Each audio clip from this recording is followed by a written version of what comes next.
Selamat malam Bapak Ibu, Saudara-saudara yang kekasih dalam Tuhan. Jumpa lagi di ibadah keluarga Rabu 21 Oktober 2020. Sebelum kita membaca dan merenungkan firman Tuhan, mari kita berdoa. Kita berdoa. Segala puji, syukur, hormat, sembah kami naikkan kepadamu ya Tuhan, buat kasih setia dan rahmat-Mu yang selalu baru kami rasakan. Hingga di malam hari ini kembali kami boleh beribadah keluarga, memuji memuliakan nama Tuhan. Tuhan berkati pembacaan firman dan perenungan malam hari ini, agar firman Tuhan menjadi kekuatan bagi kami. Berfirmanlah bagi kami Tuhan, kami siap mendengarkan kebenaran firman-Mu. Amin. Bapak, Ibu, Saudara-saudara yang kekasih dalam Tuhan, pembacaan Alkitab malam hari ini diambil dari Ibrani pasal 4. Ibrani pasal 4 ayat 14 sampai ayat 16. Ibrani 4 ayat 14 sampai 16 yang menyatakan Yesus sebagai imam besar. Karena kita sekarang mempunyai imam besar agung yang telah melintasi semua langit, yaitu Yesus anak Allah, baiklah kita teguh berpegang pada pengakuan iman kita. Sebab imam besar yang kita punya bukanlah imam besar yang tidak dapat turut merasakan kelemahan-kelemahan kita. Sebaliknya, sama dengan kita, ia telah dicobai hanya tidak berbuat dosa. Sebab itu, marilah kita dengan penuh keberanian menghampiri takhta kasih karunia, supaya kita menerima rahmat dan menemukan kasih karunia untuk mendapat pertolongan kita pada waktunya. Bapak, Ibu, Saudara-saudara yang kekasih dalam Tuhan, tema renungan kita malam hari ini, Yesus Imam Besar Agung. Bapak, Ibu, Saudara-saudara, surat Ibrani mengusung tema tentang kristologi atau ajaran tentang Kristus. Beda masa perjanjian lama pada nabi tampil untuk menyampaikan firman Allah. Tetapi surat Ibrani mau memperkenalkan siapa firman Allah itu, yakni si imam besar agung adalah Yesus. Bapak, Ibu, Saudara yang kekasih, dalam tradisi Yahudi, imam dianggap sebagai orang yang memimpin dalam pelaksanaan ibadah dan juga perantara untuk perdamaian atas dosa-dosanya dan umat. Bisa kita baca dalam Ibrani 7 ayat 27a. Nah, Bapak, Ibu, Saudara-saudara yang kekasih dalam Tuhan, imam besar juga harus mempersiapkan dirinya untuk memasuki tempat Maha Kudus dengan selamat. Kalau tidak, ia tidak berkenan kepada Allah. Karena keberadaan imam besar untuk menjadi perantara Israel dan Tuhan. Nah, Bapak, Ibu, Saudara-saudara yang kekasih dalam Tuhan, kalau di zaman Musa, imam melaksanakan tugasnya di kemah pertemuan. Dapat kita baca dalam Keluaran 29 ayat 10 dan ayat 30 dan Keluaran 30 ayat 7, juga di dalam Keluaran 30 ayat 10. Di zaman Salomo, peribadatan beralih ke bait suci. Bisa kita baca dalam 1 Raja-Raja 8 ayat 6 dan juga 1 Raja-Raja 8 ayat 9 sampai 11. Dan imam besar mengepalai mahkamah agama.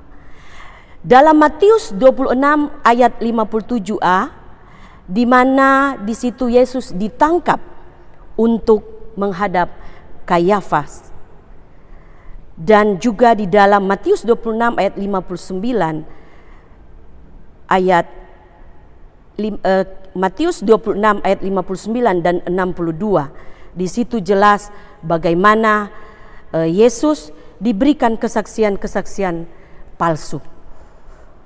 Namun Bapak Ibu saudara-saudara yang kekasih dalam Tuhan, imam besar tidak bebas dari kelemahan dan dosa. Mereka hanya manusia yang terpilih dan diurapi untuk jabatan itu. Penulis kitab Ibrani mau memperkenalkan tentang Yesus, sang imam besar. Sebelumnya, dia sudah menyebut Yesus sebagai imam besar yang menaruh belas kasihan dan setia di dalam Ibrani 2 ayat 17a. Sebutan imam besar yang ditunjukkan kepada Yesus dalam kitab ini secara keseluruhan muncul sebanyak 16 kali. Mengapa Yesus disebut oleh penulis Ibrani sebagai imam besar agung? Karena dia adalah anak Allah yang maha tinggi, yang disebut juga Mesias, juru selamat, anak Allah, anak manusia, dan lain sebagainya. Ini menggambarkan dengan jelas bahwa Yesus sebagai sosok perantara kehadiran Allah di tengah kehidupan manusia, yang tentunya berbeda dengan imam besar lainnya. Yesus, anak Allah, lebih tinggi daripada malaikat-malaikat. Yesus juga turut merasakan kelemahan-kelemahan kita. Dan walaupun dia dicobai, tetapi dia tidak pernah berbuat dosa. Bapak Ibu saudara-saudara yang kekasih dalam Tuhan, Yesus Kristus adalah imam besar agung yang punya kuasa dan kemurahan. Oleh karena itu, marilah kita berpegang teguh kepada Yesus, karena dia sanggup menolong kita dengan kuasa yang ia miliki di tengah-tengah situasi dunia, bangsa, juga kota Batam di mana kita diam dan berada. Di tengah-tengah virus yang mewabah, virus corona yang mengubah tatanan kehidupan umat manusia, baik perekonomian, pendidikan, lapangan pekerjaan, kehidupan sosial di tengah-tengah masyarakat, dan juga di gereja. Mari Bapak Ibu saudara-saudara yang kekasih dalam Tuhan, kita membangun persekutuan kita bersama Tuhan. Kita menjalin hubungan yang sangat mesra, menjalin hubungan yang akrab, hubungan yang harmonis, hubungan yang intim bersama Tuhan, Sang Raja yang agung itu. Mari kita bangun persekutuan kita secara pribadi kepada Tuhan. Kita datang dengan setiap doa kita di hadapan Tuhan. Kita mau menyembah Dia karena Dia yang patut kita sembah. Kita datang dengan doa kita, doa pengakuan dosa akan segala kesalahan kita, dan pengucapan syukur kita kepada Tuhan. Dan kita mau datang di dalam doa permohonan kita kepada Tuhan. Apa yang menjadi kerinduan dan harapan kita? Mari kita ceritakan kepada Tuhan. Kita berdoa kepada Tuhan dengan segala permohonan kita kepada Tuhan. Bapak Ibu saudara-saudara yang kekasih di dalam Tuhan, sebagai orang percaya yang sudah ditebus untuk selamanya, ketika Yesus mempersembahkan dirinya sebagai korban, mari kita menghampiri takhta kasih-Nya untuk menerima rahmat dan anugerah, sehingga kita mendapat pertolongan dari Sang Imam Besar yang agung. Percayalah, amin.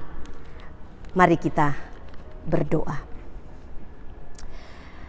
Terima kasih Tuhan Yesus yang baik buat firman pada malam hari ini, yang boleh mengingatkan kami untuk selalu percaya kepada Engkau sebagai imam yang agung dalam kehidupan kami. Kami mau berdoa Bapa di sorga, agar senantiasa Engkau membenahi hati, pikiran kami, agar senantiasa kami memfokuskan diri kami kepada Tuhan selaku penolong, penyelamat dalam kehidupan kami. Dan pada malam hari ini kami mau memohon belas kasihan, Engkau memberkati kami, memberkati bangsa kami, memberkati kota Batam di mana kami tinggal dan berada. Biarlah Tuhan tetap memberkati agar virus corona ini juga cepat berlalu dari kehidupan kami, sehingga kami boleh bebas di dalam segala aktivitas kami tiap-tiap hari. Kami mau berdoa buat Bapak Ibu saudara-saudara yang boleh duduk bersama dalam ibadah malam hari ini. Tuhan juga memberkati dalam setiap kehidupannya, keluarga demi keluarga. Dan biarlah firman Tuhan menjadi pedoman bagi kehidupan kami sekalian. Terima kasih Bapa, kami tetap berdoa buat gereja Tuhan, gereja kami khususnya GPIB Immanuel. Kami mau mengucap syukur untuk kasih setia Tuhan yang terus ada di tengah-tengah persekutuan kami. Ibadah kami terus berlangsung semua karena pertolongan Tuhan. Berkati setiap anak-anak Tuhan, hamba-hamba Tuhan, pendeta-pendeta kami yang Tuhan tempatkan di gereja kami. Tuhan memberkati. Terima kasih Tuhan Yesus yang baik. Inilah doa kami di dalam nama Tuhan Yesus. Kami berdoa dan mengucap syukur. Amin.